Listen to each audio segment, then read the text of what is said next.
Chapter 11. Queen Athaliah rules in Judah. When Athaliah, the mother of King Ahaziah of Judah, learned that her son was dead, she began to destroy the rest of the royal family.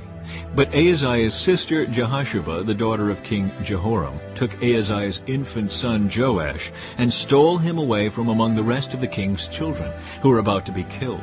She put Joash and his nurse in a bedroom to hide him from Athaliah, so the child was not murdered.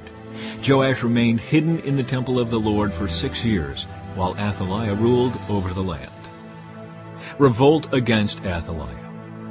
In the 7th year of Athaliah's reign, Jehoiada the priest summoned the commanders, the Karaite mercenaries, and the palace guards to come to the temple of the Lord. He made a solemn pact with them and made them swear an oath of loyalty there in the Lord's temple. Then he showed them the king's son. Jehoiada told them, "This is what you must do. A third of you who are on duty on the Sabbath are to guard the royal palace itself. Another third of you are to stand guard at the Sur gate. And the final third must stand guard behind the palace guard. These 3 groups will all guard the palace. The other 2 units who are off duty on the Sabbath must stand guard for the king at the Lord's temple. Form a bodyguard around the king and keep your weapons in hand. Kill anyone who tries to break through. Stay with the king wherever he goes." So the commanders did everything as Jehoiada the priest ordered. The commanders took charge of the men reporting for duty that Sabbath, as well as those who were going off duty. They brought them all to Jehoiada the priest, and he supplied them with the spears and small shields that had once belonged to King David and were stored in the temple of the Lord. The palace guards stationed themselves around the king with their weapons ready. They formed a line from the south side of the temple around to the north side, and all around the altar. Then Jehoiada brought out Joash, the king's son, placed the crown on his head, and presented him with a copy of God's laws. They anointed him and proclaimed him king, and everyone clapped their hands and shouted, "Long live the king!" The death of Athaliah. When Athaliah heard all the noise made by the palace guards and the people, she hurried to the Lord's temple to see what was happening.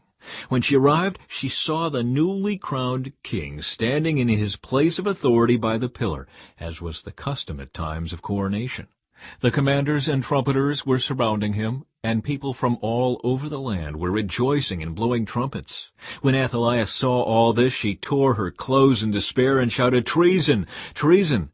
Then Jehoiada the priest ordered the commanders who were in charge of the troops, "Take her to the soldiers in front of the temple and kill anyone who tries to rescue her."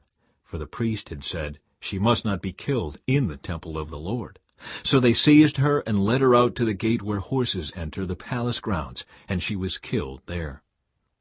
Jehoiada's religious reforms. Then Jehoiada made a covenant between the Lord and the king and the people, that they would be the Lord's people. He also made a covenant between the king and the people. And all the people of the land went over to the temple of Baal and tore it down. They demolished the altars and smashed the idols to pieces, and they killed Matan, the priest of Baal, in front of the altars. Jehoiada the priest stationed guards at the temple of the Lord. Then the commanders, the Karaite mercenaries, the palace guards, and all the people of the land escorted the king from the temple of the Lord. They went through the gate of the guards and into the palace, and the king took his seat on the royal throne. So all the people of the land rejoiced, and the city was peaceful, because Athaliah had been killed at the king's palace. Joash was 7 years old when he became king.